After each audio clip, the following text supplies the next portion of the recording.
Yaradılışın sancısı, insan ağrısının təkamül və fəlsəfi mənası varmı? Və yaxud da niyə əzab çəkirik? Niyə ağrı hiss edirik?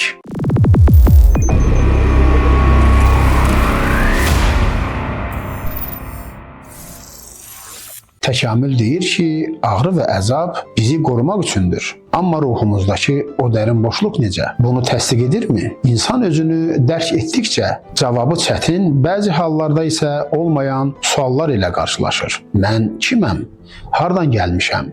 Niyə varam və yaşamaqda məqsədim nədir? Və s. kimi suallar onun qarşısını kəsərək cavab tələb edirlər. Bu cavabların axtarışında insanlar bəzi acı həqiqətlərlə rastlaşırlar və o həqiqətləri bilmək onlara ağrı acı verir və həmin anda insan bir suala cavab tapır.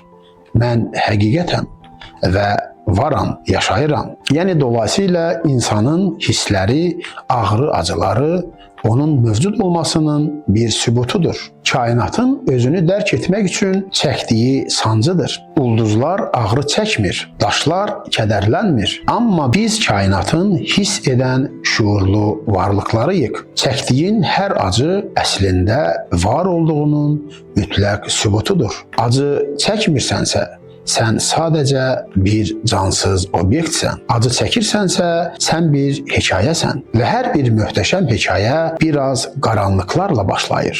Hər bir qaranlıqdan isə yeni bir işıq doğur. Bəs görəsən, sənin qaranlığın hansı işığı doğacaq?